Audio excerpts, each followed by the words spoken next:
दिल्ली दौरे पर पहुंचे शिवसेना प्रमुख उद्धव ठाकरे ने छात्रों के आंदोलन और हालिया घटनाक्रम को लेकर केंद्र सरकार पर तीखा हमला बोला है। उद्धव ठाकरे ने कहा कि उनका समर्थन आंदोलन के पहले दिन से ही है और सरकार को शुरुआत में ही छात्रों से बातचीत करनी चाहिए थी, जिससे ये स्थिति पैदा ही नहीं होती।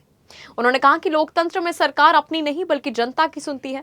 अन्ना हजारे आंदोलन और सोनम वांगचुक के आंदोलन का उदाहरण देते हुए ठाकरे ने कहा कि पहले की सरकारें आंदोलनकारियों से संवाद करती थी, लेकिन मौजूदा सरकार तानाशाही की राह पर चल रही है।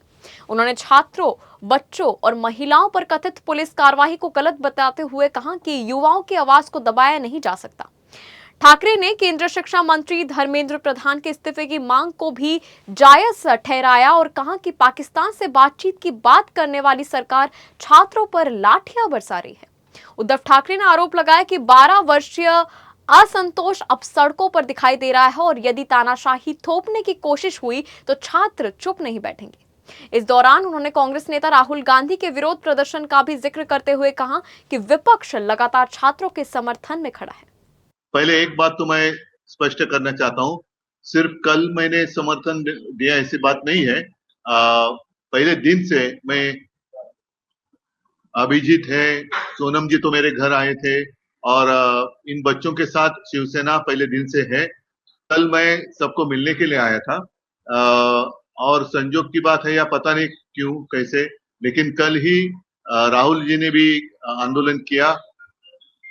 अगर हम देखें तो जिस बेरहमी के साथ सरकार इनके साथ पेश आ रही है या सुलूक कर रही है, ये कोई प्रजातंत्र का लक्षण नहीं है। ये तो अब बहुत सारे लोग कहने लगे कि इनसे तो अंग्रेज अच्छे थे। ऐसी बात क्यों करने लगे लोग?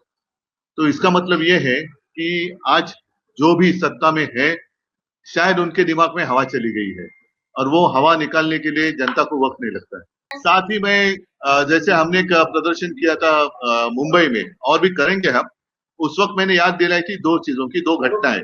इंदिरा जी की एक घटना थी और दूसरी अन्ना हजारे। दोनों अनशन की बात, अनशन से जुड़ी हुई बात है।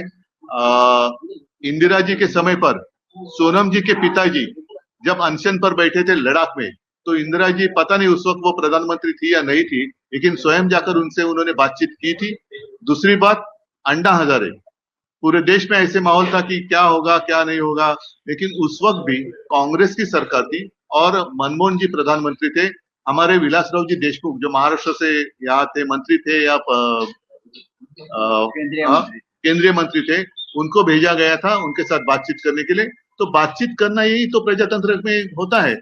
अदरवाइज आप इसको तानाशाही कह सकते हैं। अगर किसी की बात, खुद की मन की बात जबरदस्ती सबको सुनाए लेकिन जन की बात नहीं सुने, तो ये प्रजातंत्र नहीं है।